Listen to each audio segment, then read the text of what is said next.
नमस्कार. व्यासपीठावर उपस्थित असलेल्या आदरणीय मुख्याध्यापिका सरदेसाई मॅडम, तसेच आदरणीय पर्यवेक्षक भोसले सर, माझे सर्व सहकारी आणि त्याचबरोबर तुम्ही सर्व विद्यार्थिनी मैत्रिणींनो, आज आहे सुयश चिंतन हा दिवस आहे. तुम्ही ज्या दिवसाची अगदी आतुरतेने वाट पाहत होता तो आजचा हा दिवस. मी आतुरता का म्हणत आहे तर आतुरता अशा अर्थाने की आज शिक्षकांविषयी असलेल्या तुमच्या भावभावना, कृतज्ञता व्यक्त करण्याचा आजचा हा दिवस आहे, अशा अर्थाने मी आतुरता बोललेली आहे. आणि आमच्या दृष्टीने हा एक हळवा क्षण आहे आणि अभिमानाचाही क्षण आहे. हळवा अशा अर्थाने की तुम्ही इथून बाहेर पडणार आहात आणि अभिमान अशा अर्थाने की इथून पुढे तुम्ही बाहेर पडणार आहात, उंच भरारी घेणार आहात. पहा, तुम्हाला इथं मराठी, हिंदी, इंग्रजी या भाषा शिकवल्या. या भाषेतून तुम्ही काय शिकला? काळ शिकला, बरोबर आहे? म्हणजे व्याकरणातील काळ शिकला. पण या काळासोबतच तुम्हाला वास्तववादी काळाचा अभ्यास करायचा आहे. कारण आजचं युग हे स्पर्धेचं युग आहे आणि या स्पर्धेच्या युगामध्ये आपला टिकाव राहणं गरजेचं आहे. या स्पर्धेच्या युगामध्ये या युगाबरोबर आपण चालणं खूप महत्त्वाचं आहे. त्याच्यासाठी जिद्द हवी, चिकाटी हवी, मेहनत हवी. त्याच्याशिवाय हे शक्य नाही.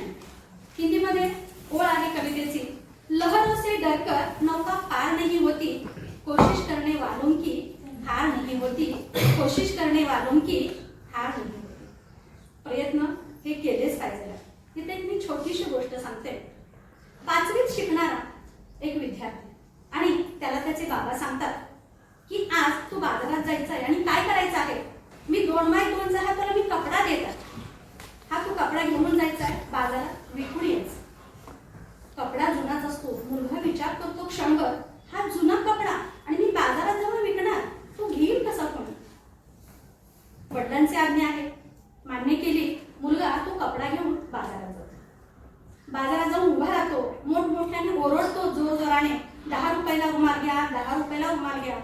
कोणीही त्याच्याकडे येत नाही. 10 वाजले, 11 वाजले, 12 वाजले, 2 वाजले, कोणीही त्याच्याकडे फिरकत नाही. मुलगा घरी परत येतो आणि घरी येऊन तो जो कपडा असतो त्याला इस्त्री छान पद्धतीने करतो, छान अशी घडी करतो आणि तो कपडा घेऊन बाजारात जातो. उभा राहतो, 10 रुपयाला रुमाल, 10 रुपयाला रुमाल.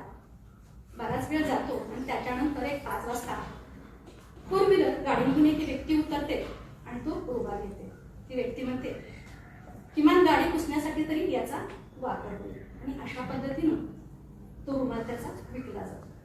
घरी येतो, घडलेली सगळी हकीकत बाबांना सांगतो. बाबा म्हणतात ठीक आहे. दुसऱ्या दिवशी बाबा परत म्हणतात आज तुला परत 2x2चा कपडा घेऊन बाजारात जायचं आणि हा कपडा आज तुला 20 रुपयाला विकायचा. मुलगा विचारच करत राहतो कसं शक्य आहे. तो मुलगा तो कपडा घेऊन बाजारात जातो, उभा राहतो बराच वेळ, 20 रुपयाला रुमाल घ्या, 20 रुपयाला रुमाल घ्या, कोणीही घेत नाही. नंतर त्याच्या डोक्यामध्ये एक युक्ती येते. तो घरी परत येतो आणि घरी येऊन त्याच्यावर छोटा भीम आहे ना त्याचा तो कार्टून काढतो आणि तो रुमाल घेऊन कपडा घेऊन बाजारात जातो. पुन्हा तो बोलायला लागतो कार्टूनचं चित्र असलेला रुमाल 20 रुपयाला द्या. आणि एवढ्या त्या बाजारात एका स्त्रीसोबत तिचं ते लहान मुलं आलेलं असतं. ते मूल रडायला लागतं आईला. आईला म्हणतं आई मला हे कार्टून पाहिजे आहे. आणि अशा पद्धतीनं त्याचा तो 20 रुपयाला रुमाल सुद्धा जुना कपडा खपला जातो. पुन्हा तिसऱ्या दिवशी तो घरी येऊन पण बाबांना सगळी हकीकत सांगतो कशा पद्धतीने विकला. तिसऱ्या दिवशी तो मुलगा परत वडील त्याला सांगतात की तुला आता हाच 2x2चा कपडा 100 रुपयाला विकायचा. तो पुन्हा विचार करायला 10 रुपयाला विकण्यासाठी मी किती पटपट केली, 20 रुपयाला तो कपडा विकण्यासाठी किती पटपट केली, आता हा कपडा 100 रुपयाला विकायचं कसं शक्य आहे? बरं म्हणतो ठीक आहे, वडिलांची आज्ञा. रुमाल तो कपडा घेऊन बाजारात जातो. बाजारात जातो आणि गेल्यानंतर त्याला एक बोर्ड दिसतो की या गावामध्ये ऐश्वर्या राय हिचं आगमन होणार आहे. तो थोडा वेळ उभा राहतो. 100 रुपयाला रुमाल कोणी घेत नाहीये. मग त्याचा विचार करतो तो बोर्ड पाहून की आपण ही ऐश्वर्या राय जे येणार आहे ना तिची विचार करतो तो आणि जिथं ऐश्वर्या येणार होती तिथं जातो. छोटा मुलगा गर्दीत त्या वाट काढत पुढे निघून जातो आणि मग तुम्हाला सही पाहिजे. सही छोटा मुलगा असल्यामुळे पटकन त्याला सही दिली जाते.